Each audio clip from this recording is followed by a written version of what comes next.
Good morning. स्वागत है आप सभी का एग्ज़ाम की बात यूट्यूब चैनल पर। आज है 3 नवंबर 2020 और आज मैं आपके लिए लेकर आया हूँ 3 नवंबर 2020 से जुड़े करंट अफेयर के महत्वपूर्ण प्रश्न, साथ ही 3 नवंबर से जुड़े ऐतिहासिक महत्वपूर्ण तथ्य। साथ ही आज की वीडियो के अंत में आप सभी के लिए एक छोटा सा टेस्ट है जिसमें कुल 4 प्रश्न होंगे। आप सभी को इन चारों प्रश्नों के उत्तर कमेंट बॉक्स में देने हैं। चारों क्वेश्चन बहुत ही ज़्यादा इंपॉर्टेंट है, तो इनके आंसर आप कमेंट बॉक्स में ज़रूर दीजिएगा। तो चलिए शुरू करते हैं। सबसे पहले लास्ट वीडियो का सवाल। तो लास्ट वीडियो के अंत में आपसे एक सवाल पूछा गया था कि आशुतोष गंगल किस रेलवे जोन के नए महाप्रबंधक नियुक्त हुए हैं। तो जैसा कि आप जानते हैं कि भारत में कुल 18 रेलवे जोन है, जिसमें से एक है उत्तर रेलवे। तो हाल ही में आशुतोष गंगल जो है ये उत्तर रेलवे के रेलवे जोन के नए महाप्रबंधक नियुक्त हुए हैं। तो आपको ये इंपॉर्टेंट क्वेश्चन याद रखना है, आने वाले एग्जाम के लिए बहुत ही ज़्यादा महत्वपूर्ण है कि आशुतोष गंगल किस रेलवे जोन के नए महाप्रबंधक नियुक्त हुए हैं। तो उत्तर रेलवे के। वही बात करें लास्ट वीडियो के टेस्ट की, तो लास्ट वीडियो के टेस्ट का पहला प्रश्न था शेर शाह का मकबरा कहाँ स्थित है। तो शेर शाह का मकबरा स्थित है सासाराम में। वही अगर बात करें तो ये सासाराम नामक स्थान किस किस राज्य में है। तो ये बिहार राज्य में है। तो बिहार राज्य में सासाराम नामक स्थान पर है शेर शाह का मकबरा। साथ ही आप जानते हैं कि शेर शाह जो था ये सूर्यवंश का संस्थापक था। आपको याद रखना है सूर्यवंश का संस्थापक कौन था। तो शेर शाह था। तो हुआ यूँ था कि 1539 में हुआ था चौसा का युद्ध। 1539 में हुआ था चौसा का युद्ध। किसके मध्य हुआ था। तो शेरशाह और हुमायूं के मध्य हुआ था। ठीक है दोस्तों, इसमें हुमायूं पराजित हो गया था, लेकिन शेरशाह उस वक्त सूर्यवंश की स्थापना नहीं कर पाया था। तो फिर 1540 में दूसरा जो युद्ध हुआ था वो था कन्नौज का युद्ध। ठीक है दोस्तों, कन्नौज का युद्ध हुआ था 1540 में, और इसमें जो है शेरशाह की विजय हुई थी, और शेरशाह ने इस युद्ध को जीतने के पश्चात दिल्ली पर सूर्यवंश की स्थापना की थी। तो आपको यहाँ पर दो इंपॉर्टेंट फैक्ट याद रखने हैं। 1539 में हुआ था चौसा का युद्ध, 1540 में हुआ था कन्नौज का युद्ध। इसे बिलग्राम का युद्ध भी कहा जाता है, और इसमें शेरशाह की विजय हुई थी और इसने दिल्ली पर सूर्यवंश की स्थापना की थी। साथ ही आपको याद रखना है कि शेरशाह सूरी ने ही जीटी रोड का निर्माण करवाया था। ये इंपॉर्टेंट क्वेश्चन है, बहुत बार एग्जाम आता है कि जीटी रोड का निर्माण किसके द्वारा करवाया गया था। तो शेरशाह के द्वारा करवाया गया था। और शेरशाह का मकबरा स्थित है बिहार के सासाराम में। इसे सहसराम भी कहा जाता है। ठीक है दोस्तों, सहसराम और सासाराम एक ही है। तो आपको याद रखना है बिहार के सासाराम में है शेरशाह का मकबरा। साथ ही इससे जुड़े इंपॉर्टेंट फैक्ट भी आपको याद रखने हैं। क्वेश्चन नंबर 2 है नमक सत्याग्रह किस वर्ष हुआ था। तो नमक सत्याग्रह हुआ था सन 1930 में। तो हुआ यूँ था कि गांधी जी ने 12 मार्च 1930 को 12 मार्च 1930 को अपने 78 अनुयायियों के साथ जो है मिलकर अहमदाबाद के साबरमती आश्रम से एक यात्रा शुरू की थी। इसे नाम दिया गया था दांडी यात्रा, और ये समाप्त हुई थी 6 अप्रैल 1930 को। यानी कि 12 मार्च 1930 को ये जो है साबरमती आश्रम से निकले थे यात्रा लेके, और 6 अप्रैल 1930 को ये समुद्र तट पर पहुंचे थे। दांडी नामक एक समुद्र तट है जहाँ पर ये पहुंचे थे, और वहाँ पर गांधी जी ने नमक उठाकर जो है नमक सत्याग्रह की शुरुआत की थी। तो आपको याद रखना है कि 12 मार्च 1930 को दांडी यात्रा शुरू हुई थी 78 अनुयायियों के साथ महात्मा गांधी जी ने की थी, और ये 6 अप्रैल 1930 को दांडी नामक एक समुद्र तट पर पहुंचकर इन्होंने जो है नमक कानून तोड़ा था। नमक उठाकर नमक कानून को तोड़ा था, और उस समय ही सविनय अवज्ञा आंदोलन की शुरुआत भी हुई थी। तो आपको याद रखना है नमक सत्याग्रह किस वर्ष हुआ था। तो 1930 में हुआ था, और नमक सत्याग्रह के कारण ही सविनय अवज्ञा आंदोलन की शुरुआत हुई थी 1930 में। क्वेश्चन नंबर 3 था सूर्योदय का देश किसे कहा जाता है। तो सूर्योदय का देश ये उपनाम है, और इससे जाना जाता है जापान को। तो जापान को कहा जाता है सूर्योदय का देश। और जापान किस महाद्वीप में है। तो ये एशिया महाद्वीप में है। और इससे पहले मैंने एक और क्वेश्चन पूछा था कि पूरब का मोती किस देश को कहा जाता है। तो पूरब का मोती कहा जाता है सिंगापुर को। ये भी एशिया महाद्वीप में एक छोटा सा देश है। पूरब का मोती कहा जाता है सिंगापुर को, और सूर्योदय का देश कहा जाता है जापान को। तो आपको ये दोनों क्वेश्चन याद रखने हैं। क्वेश्चन नंबर 4 है सरदार सरोवर परियोजना किस नदी से संबंधित है। तो सरदार सरोवर परियोजना जो है ये नर्मदा नदी से संबंधित है। ये इंपॉर्टेंट क्वेश्चन है, और आपको याद रखना है कि सरदार सरोवर परियोजना नर्मदा नदी से संबंधित है। तो जैसा कि आप जानते हैं कि नर्मदा नदी जो है ये अमरकंटक की पहाड़ियों से निकलती है। मध्य प्रदेश में है अमरकंटक की पहाड़ियाँ, और यहीं से निकलती है नर्मदा नदी, जो कि मध्य प्रदेश और गुजरात से होते हुए अरब सागर में समाहित होती है। ठीक है दोस्तों, आपको याद रखना है कि नर्मदा नदी किस किस ओर समाहित होती है। तो ये अरब सागर में जाकर गिरती है नर्मदा नदी। जैसे भारत में जितनी भी नदियाँ हैं ये दो तरफ गिरती है, एक तो यहाँ पर है बंगाल की खाड़ी, और ये इस तरफ है अरब सागर। तो नर्मदा नदी जो है ये गिरती है अरब सागर में। ये है गुजरात राज्य और ये है मध्य प्रदेश राज्य। तो यहाँ पर अमरकंटक की पहाड़ियों से निकलकर ये मध्य प्रदेश और गुजरात होती हुई अरब सागर में समाहित होती है। साथ ही आपको याद रखना है कि जो नर्मदा नदी है इसे मध्य प्रदेश और गुजरात की जीवन रेखा भी कहा जाता है। अगर क्वेश्चन आ जाए कि गुजरात राज्य की जीवन रेखा किस नदी को कहा जाता है, तो नर्मदा नदी को कहा जाता है। साथ ही इसे मध्य प्रदेश राज्य की जीवन रेखा भी कहा जाता है। तो ये थे लास्ट टेस्ट के चारों इंपॉर्टेंट क्वेश्चन बहुत ही महत्वपूर्ण है और इनसे जुड़े इंपॉर्टेंट फैक्ट भी आपको याद रखने हैं। अब बात करें 3 नवंबर से जुड़े महत्वपूर्ण तथ्य की, तो 3 नवंबर से जुड़ा एकमात्र महत्वपूर्ण तथ्य और वो इस प्रकार है कि 3 नवंबर सन 1948 में 3 नवंबर को भारत के तत्कालीन प्रधानमंत्री जवाहरलाल नेहरू जी ने संयुक्त राष्ट्र महासभा में अपना पहला भाषण दिया था। यानी कि पहला भाषण देने वाले थे जवाहरलाल नेहरू जी, जिन्होंने संयुक्त राष्ट्र महासभा में अपना पहला संबोधित किया था या भाषण दिया था। तो ये कब दिया गया था? ये 1948 में दिया गया था। जैसा कि आप जानते हैं कि 15 अगस्त 1947 को हमारा देश भारत जो है वो आज़ाद हुआ था ब्रिटिश शासन से, और 1948 में 3 नवंबर के दिन जवाहरलाल नेहरू जी ने संयुक्त राष्ट्र महासभा में अपना पहला भाषण दिया था। वही अगर बात करें तो संयुक्त राष्ट्र संघ की स्थापना कब हुई थी? तो इसकी स्थापना हुई थी 24 अक्टूबर 1945 को। इसीलिए जो है 24 अक्टूबर को मनाया जाता है संयुक्त राष्ट्र दिवस। तो आपको ये इंपॉर्टेंट फैक्ट याद रखना है कि संयुक्त राष्ट्र दिवस कब मनाया जाता है, तो 24 अक्टूबर को मनाया जाता है, क्योंकि 24 अक्टूबर 1945 को संयुक्त राष्ट्र जो है संघ, उसकी स्थापना हुई थी। साथ ही एक और इम्पोर्टेंट फैक्ट आपको याद रखना है कि पहला हिंदी में संबोधन दिया था अटल बिहारी वाजपेयी जी ने 1977 में। तो इसके बारे में मैंने आपको बताया था कि 1977 में इंदिरा गांधी जी की सरकार को हटाकर मोरारजी देसाई पहले गैर कांग्रेसी प्रधानमंत्री बने थे। 1977 में जो है कांग्रेस को हराकर जनता दल ने जो है वो चुनाव जीता था, और जिसके कारण मोरारजी देसाई पहले गैर कांग्रेसी प्रधानमंत्री बने थे, और इन्हीं की कैबिनेट में विदेश मंत्री बने थे अटल बिहारी वाजपेयी जी। ये इंपॉर्टेंट फैक्टर आपको याद रखना है कि अटल बिहारी वाजपेयी जी के द्वारा संयुक्त राष्ट्र महासभा की बैठक में 1977 की बैठक में पहला हिंदी में संबोधन दिया गया था। ये क्वेश्चन एग्जाम में आया हुआ है कि संयुक्त राष्ट्र महासभा में पहला हिंदी में संबोधन देने वाले या पहला हिंदी में भाषण देने वाले व्यक्ति कौन थे? तो वे थे अटल बिहारी वाजपेयी जी। तो आपको 3 नवंबर से जुड़ा ये इंपॉर्टेंट फैक्ट याद रखने, साथ ही ये दोनों इंपॉर्टेंट फैक्ट भी आप याद रखिएगा, और आप चाहे तो इन्हें नोट कर सकते हैं। चलते हैं पहले प्रश्न पर।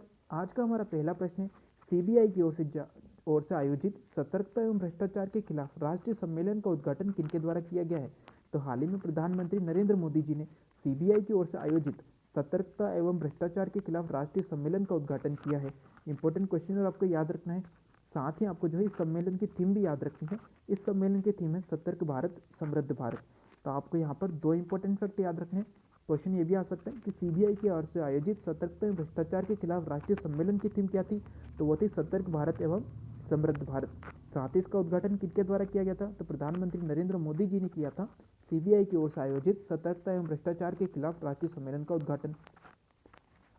क्वेश्चन नंबर 2 है, power grid corporation of India के नए निदेशक के रूप में किसने पदभार संभाल लिया है या किसे नियुक्त किया गया है? तो आपको याद रखना है, power grid corporation of India के नए निदेशक बने हैं अभय चौधरी।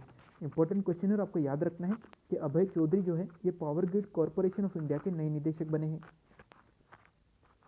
क्वेश्चन नंबर 3 है, कौन सा देश विश्व में सबसे ज्यादा प्लास्टिक कचरे के निर्माण में पहले स्थान पर पहुंच गया है?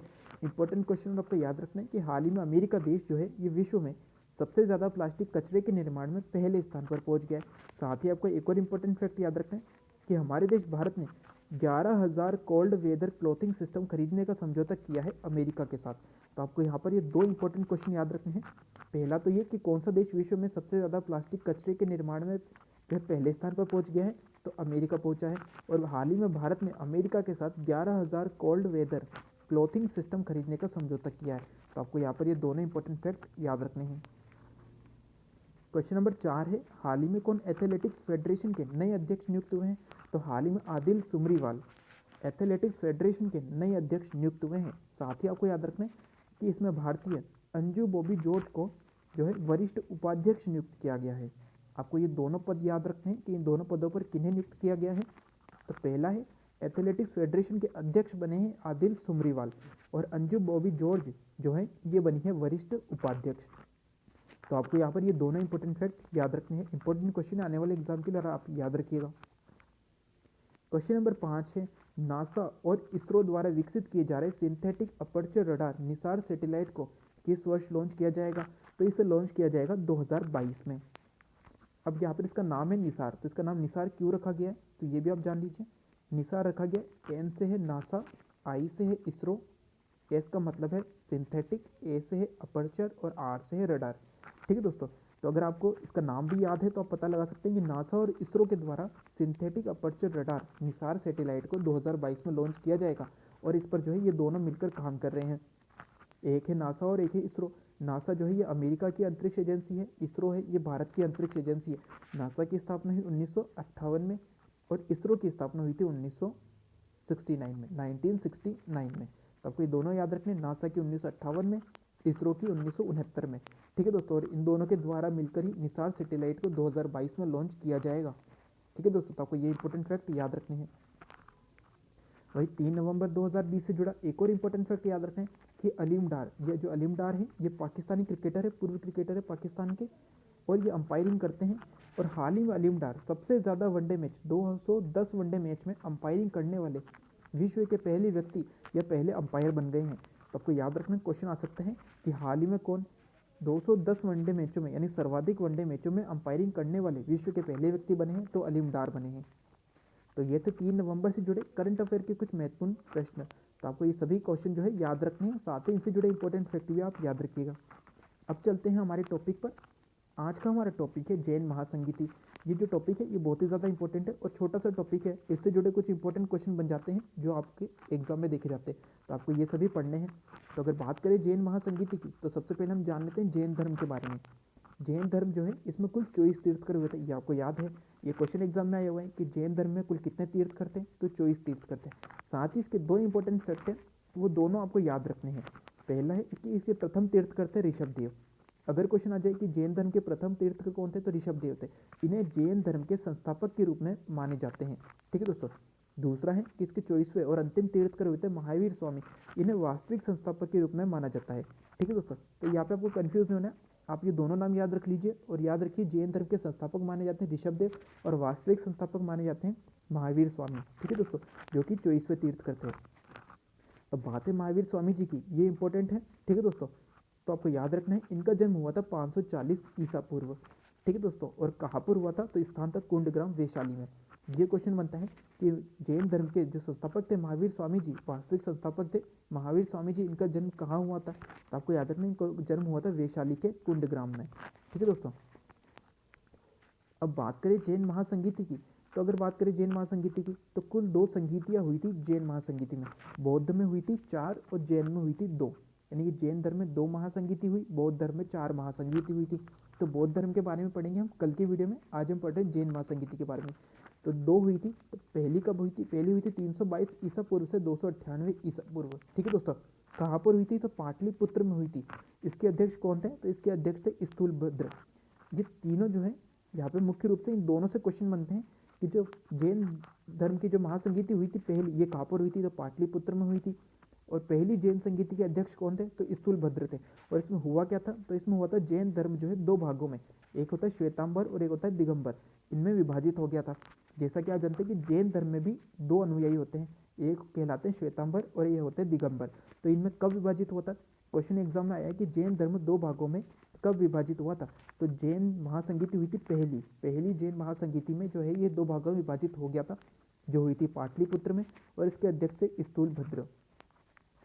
दूसरी हुई थी 512 ईस्वी में, ये हुई थी वल्लभी में। ठीक है दोस्तों, वल्लभी नामक स्थान पर हुई थी 512 ईस्वी में और इसके अध्यक्ष थे देव ऋदिगणी। ठीक है दोस्तों, ये इनका नाम है देव ऋदिगणी, जो कि इसके अध्यक्ष बने थे। और इसमें क्या किया गया था, तो इसमें जैन धर्म के जो धर्म ग्रंथ थे इनको लिपिबद्ध किया गया था। तो आपको यहाँ पे जो है कुल मिलाकर क्या क्या याद रखना है, तो आपको याद रखना है कि कुल कितनी संगीतियाँ हुई थी, 2। पहली कहाँ पर हुई थी, पाटलिपुत्र में हुई थी, अध्यक्ष बने थे स्थूलभद्र। दूसरी हुई थी वल्लभी में, इसके अध्यक्ष बने थे देव ऋदिगणी। साथ ही आपको याद रखना है कि इनमें हुआ क्या था, तो पहली में हुआ था 2 भागों में विभाजित, श्वेतांबर और दिगंबर में विभाजित हुए थे। और दूसरी जो है महासंगीति हुई थी, इसमें हुआ था धर्म ग्रंथों को लिपिबद्ध किया गया था। तो ये है आज का हमारा टॉपिक। तो एक बार मैं फिर से बता देता हूँ कि जैन धर्म के कुल 24 तीर्थकर थे। पहले हुए ऋषभ देव, जिन्हें कहा जाता है जैन धर्म के संस्थापक के रूप में माना जाते हैं। अगले हैं 24वें तीर्थकर हुए थे महावीर स्वामी जी, जो कि अंतिम तीर्थकर थे, इन्हें वास्तविक संस्थापक के रूप में माना जाता है। इनका जन्म हुआ था 540 ईसा पूर्व और कहाँ हुआ था, तो वैशाली के कुंडग्राम में हुआ था। कुल 2 महासंगीति हुई थी जैन धर्म में। पहली जो हुई थी पाटलिपुत्र में हुई थी 322 ईसा पूर्व से 298 ईसा पूर्व में, और ये इसके अध्यक्ष थे स्थूलभद्र। इसमें हुआ क्या था, तो इसमें श्वेतांबर और दिगंबर इन 2 जो है ये 2 अनुयायी विभाजित हो गए थे। अगली हुई थी 512 ईस्वी में, ये हुई थी वल्लभी में। इसके अध्यक्ष बने थे देव रिधिगणि और इसमें जो है धर्म ग्रंथों को लिपिबद्ध किया गया था। तो आप इन्हें नोट ज़रूर कर लीजिएगा, ये बहुत ही ज़्यादा इंपॉर्टेंट है। अब बात करते हैं आज के टेस्ट की। तो आज के टेस्ट के चारों इंपॉर्टेंट क्वेश्चन कुछ इस प्रकार हैं। पहला है कि मोहनजोदड़ो के टीले की खोज का श्रेय किन्हें दिया जाता है, यानी कि मोहनजोदड़ो जो पुरानी जो सभ्यता थी मोहनजोदड़ो, इसके टीले की खोज का श्रेय किन्हें दिया जाता है। इंपॉर्टेंट क्वेश्चन और आपको बताना है कि मोहनजोदड़ो के टीले की खोज का श्रेय किन्हें दिया जाता है। क्वेश्चन नंबर 2 है, निम्न में से कौन स्वराज पार्टी के संस्थापकों में से एक थे। आपको बताना है कि जो स्वराज पार्टी की स्थापना हुई थी, इनके संस्थापकों में से एक इनमें से कौन थे। क्वेश्चन नंबर 3 है, चीनी यात्री फाहान किसके शासनकाल में भारत आया था। जैसा कि आप जानते हैं कि 2 चीनी यात्री भारत आए थे। पहला आया था फाहान, ठीक है दोस्तों, फाहान जो था ये पहला चीनी यात्री था। और दूसरा कौन था, दूसरा था हेनसांग। ठीक है दोस्तों, आपको याद रखना है 2 चीनी यात्री भारत आए थे। मुख्य रूप से 2 चीनी यात्री जो है भारत आए थे, फाहान और हेनसांग। ठीक है दोस्तों, आपको बताना है कि फाहान निम्न में से किसके शासनकाल में भारत आया था। क्वेश्चन नंबर 4 है, गांधी इरविन समझौता किस वर्ष हुआ था। इंपॉर्टेंट क्वेश्चन है और बहुत बार एग्जाम में आया हुआ है। तो इसका आंसर आपको बताएं कि गांधी इरविन जो समझौता हुआ था महात्मा गांधी और इरविन के मध्य, तो ये जो है समझौता किस वर्ष हुआ था। तो ये है आज के टेस्ट के चारों इंपॉर्टेंट क्वेश्चन। क्वेश्चन बहुत ही महत्वपूर्ण है, ठीक है दोस्तों, और इनके आंसर आप कमेंट बॉक्स में ज़रूर दीजिएगा।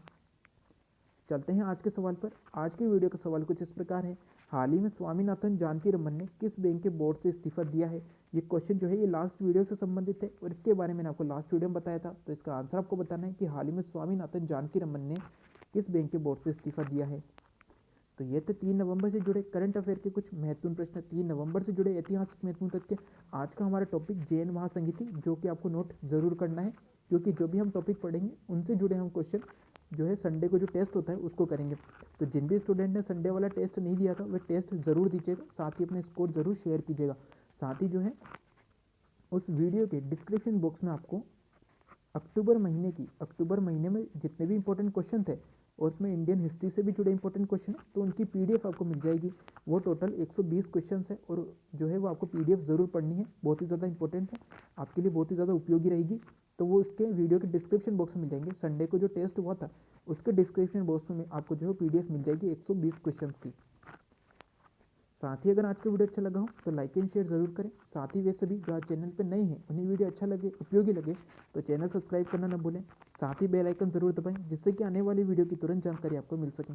Thank you.